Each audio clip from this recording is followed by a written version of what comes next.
Study channel में मैं देवेंद्र सिंह पवार आप सभी का स्वागत करता हूं। दोस्तों, आज की वीडियो में हम मैथ्स के कुछ इंपॉर्टेंट क्वेश्चन सोल्व करेंगे जो कि सभी एग्जाम्स के लिए इंपॉर्टेंट है। वीडियो शुरू करने से पहले मैं आपको वो सभी प्रश्न बता देता हूं जो कि अभी हम हल करने वाले हैं। दोस्तों, इस वीडियो को आप देखते हैं तो आपको ये सभी प्रश्न हमेशा के लिए समझ में आ जाएंगे। पहला प्रश्न है हमारा 680 प्लस 320 का इसको हल करना है और इसके बाद में हमारा ये दूसरा प्रश्न है करने वाला जिसको हमें जोड़ना है। तीसरा प्रश्न है हमारे पास मीरा और प्रिया की वर्तमान आयु का अनुपात 3:4 है, तो इनकी आयु ज्ञात करनी है। अगला प्रश्न हमारे पास चुनाव वाला है जिसमें 2 उम्मीदवार है, इसमें कुल कितने वोट है वो हमें निकालना है। इसके बाद में हमारे पास सिक्कों का प्रश्न है और एक लाभ हानि के बट्टे का प्रश्न है जिसमें समांतर बट्टे हैं 30, 20 और 10% के क्रमिक बट्टों का समतुल्य बट्टा कौन सा होगा। एक थैली में अंतिम प्रश्न है हमारे पास, एक थैली में 1 रुपये 50 पैसे और 25 पैसे 5, 9 और 25 अनुपात में है, तो विभिन्न प्रकार के सिक्कों की संख्या बतानी है।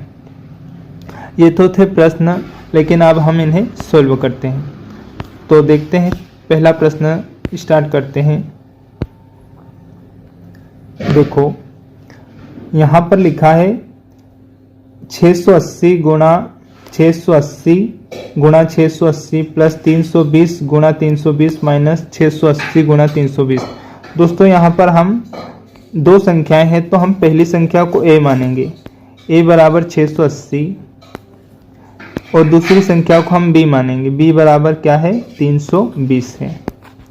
ठीक है, यहाँ पर एक फार्मूला चल रहा है जो कि सर्व समीकरण का है। देखो क्या है, ए अगर हम मानते हैं तो ये ए स्क्वायर है, 680 गुणा 680 ये ए स्क्वायर है, प्लस का चिन्ह, ये बी स्क्वायर है और ये माइनस ए बी है, माइनस ए बी है।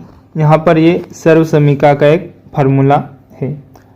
680 गुणा 680 फिर से ए स्क्वायर आएगा, 3 बार है तो ए क्यूब आएगा, फिर प्लस का चिन्ह, फिर जो बी वाली संख्या है 320 ये 3 बार है, ये बी का क्यूब, ये भी संख्या 3 बार है। दोस्तों, ये लिखने में ऐसा हमें क्वेश्चन बहुत काफ़ी बड़ा दिखता है, लेकिन ये उतना ही सरल है। यहाँ पर आपको ध्यान देना है कि ए क्यूब और बी क्यूब का मान क्या होता है। ए क्यूब और बी क्यूब का मान जो होता है वो मैं आपको बता देता हूँ। ए क्यूब का मान होता है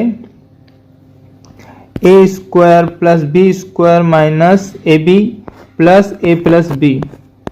जो ऊपर मान होता है वही मान नीचे भी होता है ए क्यूब और बी क्यूब का, लेकिन सिर्फ ए प्लस बी इसमें से शेष बचता है, तो ऊपर वाला और नीचे वाला कट जाते हैं और नीचे ए प्लस बी बचता है। क्या बचता है? ए प्लस बी बचता है। तो ए प्लस बी हमें जोड़ना है 680 और 320। एक बार में ऊपर का कटा और 680 और 320 कितने हुए? 6 और 3 900, 900 और 80 और 20 1000, 1/1000 इसका उत्तर आया, जो कि बी विकल्प में है। चलिए अगला प्रश्न हल करते हैं।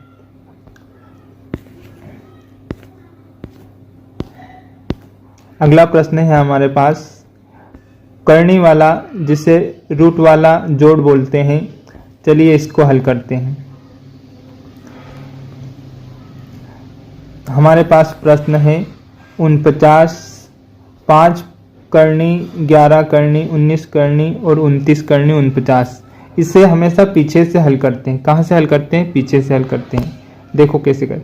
49 का वर्गमूल क्या आएगा? 7 आएगा। उस 7 में इस 29 को जोड़ते हैं, तो 29 और 7 कितने हुए दोस्तों? 36 हुए। 36 का वर्गमूल क्या आएगा? 6 आएगा। 6 में इस 19 को जोड़ेंगे, 19 और 6 कितना हुआ? 25 हुआ। 25 हुआ। 25 का वर्गमूल 5 आया, 5 को इस 11 में जोड़ेंगे तो कितने हुए? 16 हुए।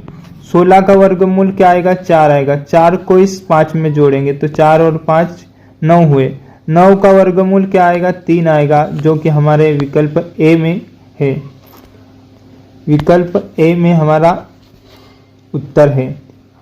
समझ में आया दोस्तों कि एक बार फिर से बताऊं? इसे पीछे से जोड़ना है। देखो एक बार फिर से बता देता हूँ। 7 में 29 को जोड़ा तो कितने 36 हो गए। 36 के 6 में 19 को जोड़ा तो 25 हो गए। 25 का वर्गमूल 5, 5 में 11 जोड़ा तो 5 में 11 जोड़ा तो 16 हो गए। 16 का वर्गमूल 4, 4 में 5 जोड़ा तो 9, 9 का वर्गमूल 3 तो 3 उत्तर आया इसका। जोड़ ऐसा करते हैं। अगला प्रश्न हमारे पास आयु का है। मीरा तथा प्रिया की वर्तमान आयु का अनुपात 3:4 है। 10 वर्ष पूर्व इनकी आयु का अनुपात 4:7 था। 5 वर्ष बाद मीरा की आयु कितनी होगी। काफी प्रश्न सरल है, देखो कैसे हल करते हैं। एम से मीरा और पी से प्रिया, अनुपात लिख लिया मैंने 3:4।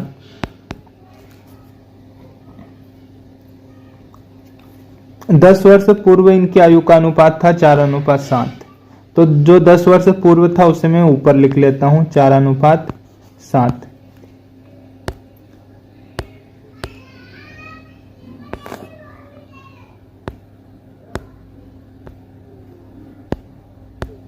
ये मीरा और प्रिया है, ये यहां पर लिख लेता हूं मैं मीरा और प्रिया। अब देखो दोस्तों, यहां पर अंतर कौन सा है। 4 और 7 में 3 का अंतर है, लेकिन बाद में कितने 1 का अंतर है। और 4 और 7 में यहां पर कितने का अंतर है, 3 का अंतर है। और यहां पर सिर्फ 1 का अंतर है। तो हमें पहले अंतर को बराबर करना पड़ेगा। क्या करना पड़ेगा, अंतर को बराबर करना पड़ेगा। तो अंतर को कैसे बराबर करते हैं, देखो यहां पर 3 का अंतर है तो इस 3 का गुणा इन दोनों अनुपात में करेंगे, 3 और 4 में। तो मैं देखिए मैं गुणा करता हूं। 3 का 3 में किया, 3 तिया 9, 3 का गुणा 4 में किया, 3 चौके 12। तो पहले अनुपात था 4:7, बाद में हो गया 9:12, मीरा और प्रिया। मैं थोड़ा सा कलर चेंज कर लेता हूं, ठीक है। हाँ, पहले था 4:7, 10 वर्ष पहले, बाद में हो गया 9:12। कितने साल बाद, 10 वर्ष बाद। अब अंतर आप देखेंगे तो 7, 12 में से 7 गए तो 5 का अंतर, यानी कि 5:10 वर्ष है। यहां भी देखेंगे अंतर समान है। 9 में से 4 गए तो 5, 5:10 वर्ष है, यानी कि 1:2 वर्ष। तो 5 से इसे काटेंगे, 5 दूना 10। हमसे क्या पूछा है, 5 वर्ष बाद मीरा की आयु। मीरा की आयु अभी कितनी है, 9 अनुपात है। 9 अनुपात में इस 2 का गुणा करेंगे तो 18 वर्ष अभी तक वर्तमान में मीरा की आयु है। 5 वर्ष बाद कितनी हो जाएगी, 18 और 5 23, 18 और 5 23, यानी कि 5 वर्ष बाद मीरा की आयु 23 वर्ष हो जाएगी दोस्तों। चलिए अगला प्रश्न हल करते हैं। चुनाव वाला प्रश्न, इसे भी आप बड़ी आसानी से हल कर पाएंगे। एक चुनाव में 2 उम्मीदवार है। एक उम्मीदवार को 71% मत मिलते हैं, वह 756 मतों से चुनाव जीत जाता है। कुल मतों की संख्या कितनी है।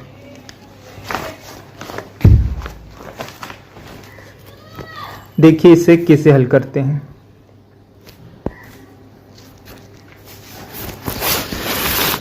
देखो मैंने मान लिया कि उम्मीदवार ए और बी, 2 उम्मीदवार हैं। ए को 71% मत मिलते हैं और बी को कितने, बाकी को 29%। कुल मत हमेशा 100% होते हैं, ठीक है। अब इनमें जीत हार का जो अंतर है 756, अंतर हमेशा किसको बताता है, प्रतिशत को बताता है। तो 756 का अंतर, 71 में से 29 गए, कितने बचे, 71 माइनस 29 गए तो कितने बचे, 9 और 2 11, 42, 42 बचे दोस्तों। 42 जो अंतर है, 42% का जो अंतर है वो 756 के बराबर है। तो 42 से हम 756 को सॉल्व करेंगे। तो 7 से काटा मैंने, 7 6 42, 7 एकम 7 और 7 तो 8 56, 6 से काटेंगे 6 एकम 6,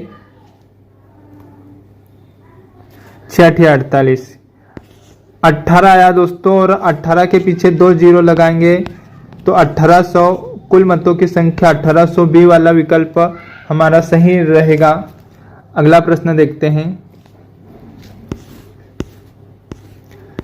बट्टे वाला प्रश्न। दोस्तों अगर कोई सा सॉल्यूशन आपको समझ में ना आए तो वीडियो को एक बार फिर से देख ले, या आप कमेंट कर सकते हैं, मैं आपको कमेंट का उत्तर भी दे दूंगा।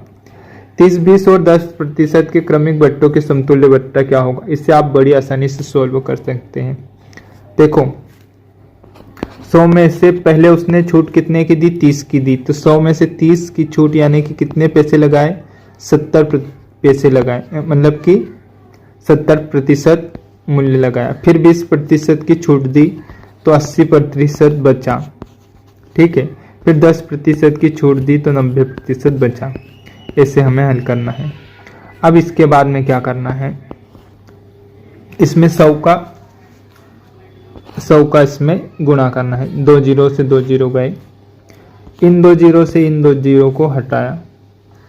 अब हमारे पास है 7, 8 और 9।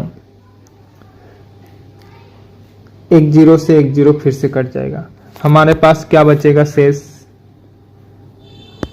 हमारे पास बचता है 7 गुणा 8 गुणा 9 बट्टे में 10।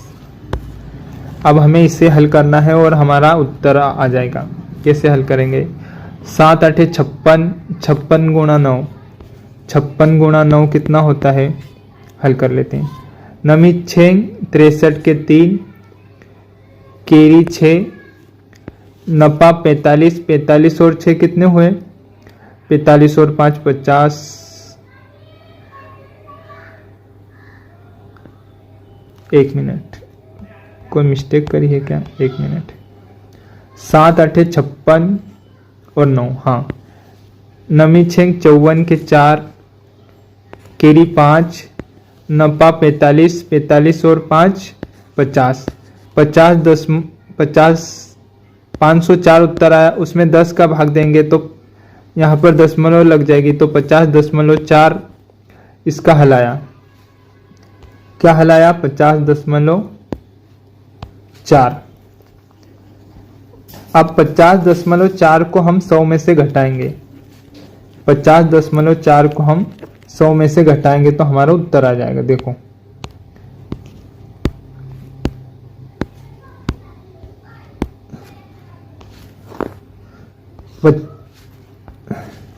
100 में से घटाया हमने 50.4, तो 49.6। 10 में से 4 गए तो 6 बचेगा, तो बी वाला विकल्प हमारा सही रहेगा। अगला प्रश्न देखते हैं। दोस्तों मैं ये प्रश्न आपको हल करना बता रहा था कि ये प्रश्न आपको हल करने में काफ़ी दिक्कत आती है, तो अब आप ये प्रश्न बड़ी आसानी से हल कर पाएंगे। देखो ABCD का मान हमें बताना है।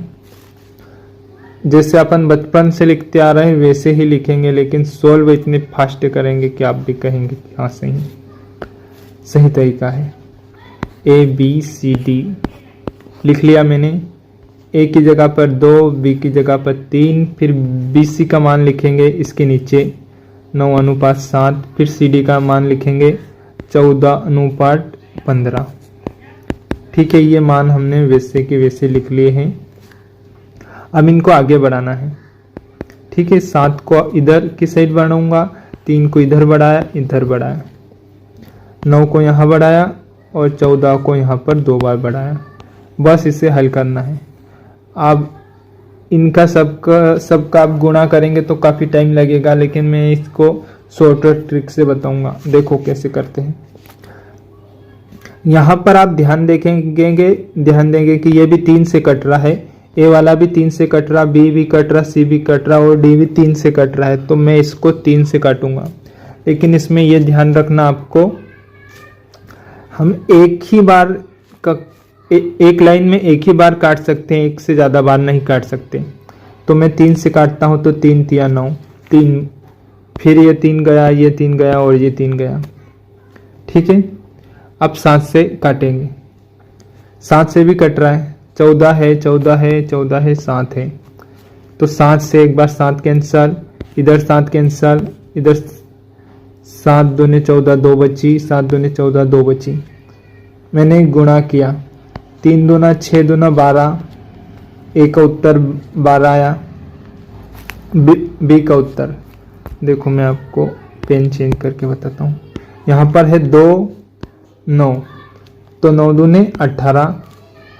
फिर यहाँ पर क्या बचा है, सिर्फ 14 बचा है, तो ये 14 लिख लिया।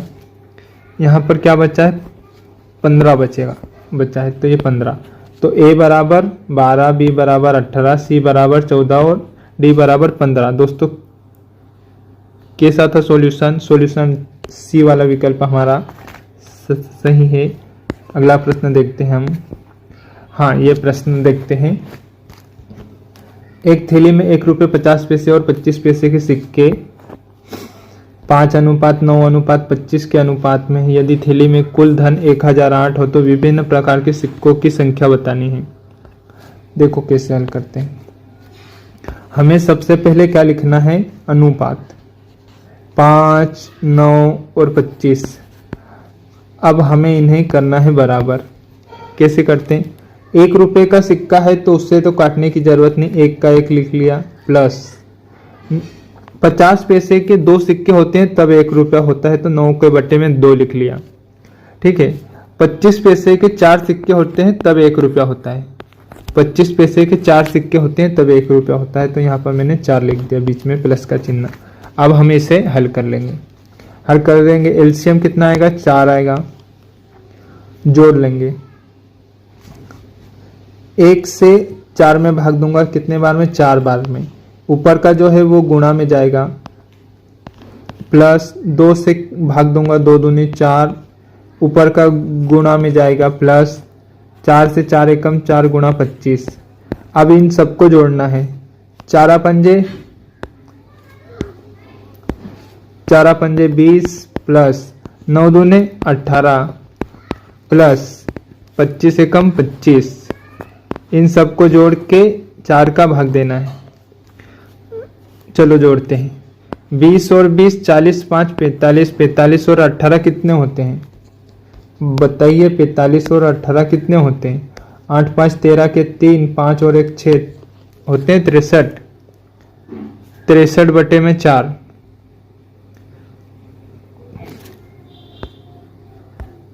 63 बटे में 4। देखो इसे हटा देते हैं, इसका काम हो गया। 63 के बट्टे में क्या आएगा, 4 आएगा। यह हमने यहाँ से इनको हमने सबको जोड़ लिया, कितना आया 63 और उसके बट्टे में कितना है, 4 है। इसके बराबर में कितने हैं, रुपए 1008 है। तो 4 भाग में ही इधर जाके गुणा में हो जाएगा, 4 भाग में ही इधर जाके गुणा में हो जाएगा। अब हम इसे हल कर लेंगे। हल करते हैं, 9 से काटेंगे, 9 में 7 63, 9 एकम 9, 9 एकम 9 और 9 दूनी 18, 112 आया। अब इस 7 से इसमें भाग देंगे, 7 से भाग देते हैं, 7 एकम 7, कितने बचे, 6 बचे, सॉरी 4 बचे, 7 6 42। ये 16 बार में कटा, 16 का गुणा 4 से किया, 16 चौके 64। अब दोस्तों लगभग हमारा उत्तर आ गया। देखो सॉल्यूशन कितना आया हमारा, 64 आया है। इस 64 से हम